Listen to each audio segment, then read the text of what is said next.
দেখছি পুলিশ কিন্তু আবারও তাদেরকে ছত্রভঙ্গ করে দেওয়ার চেষ্টা করছেন।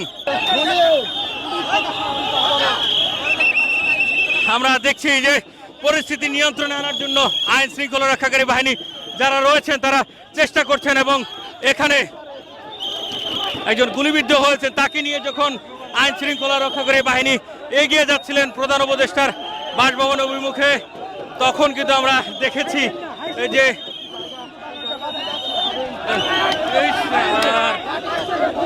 পুলিশ কিন্তু লাঠি চার্জ করছে এবং আপনাদেরকে দেখানোর চেষ্টা করছে পুলিশ সদস্যরা চাকরিচ্যুত বিডিআর সদস্য যারা রয়েছেন তাদেরকে লাঠি চার্জ করছেন। এবং আমরা দেখছি যে যমুনা অভিমুখে যারা এসেছেন তাদের এখানে সাউন্ড গ্রেনেড নিক্ষেপ করা হয়েছে, জল কামান মারা হয়েছে এবং একজনের পায়ে খুব সম্ভবত গুলি লেগেছে। এবং আমরা দেখছি যে ধীরে ধীরে আন্দোলনকারীরা পুরো পরিস্থিতি কিন্তু একদম উত্তাল করে ফেলেছেন। সবাই মাঠে নেমে আসেন।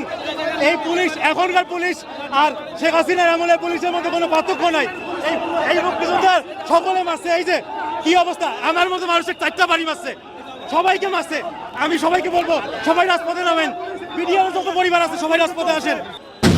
এবং আমরা দেখছি যে পুরো জায়গা জুড়ে উত্তাল পরিস্থিতি বিরাজ করছে। দুজন অসুস্থ হয়ে গিয়েছেন এবং তারা এখানে অসুস্থ অবস্থায় পড়ে রয়েছে। ভাই আহত হয়েছে, পুলিশ বিডিআর সদস্য আহত হয়েছে। এখানে কয়েক দফায় কিন্তু সাউন্ড গ্রেনেড নিক্ষেপ করা হয়েছে, পাশাপাশি জল কামান মারা হয়েছে এবং আরও একটি সাউন্ড গ্রেনেড কিন্তু নিক্ষেপ করা হলো। এবং আমরা দেখছি যে মুহুর কিন্তু সাউন্ড গ্রেনেড নিক্ষেপ করা হচ্ছে আন্দোলনকারীদেরকে ছত্রভঙ্গ করে দেওয়ার জন্য।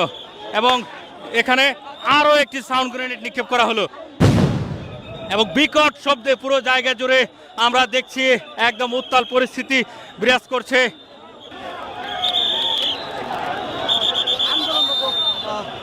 এখান থেকে ছত্রভঙ্গ করে দেওয়ার চেষ্টা করছেন।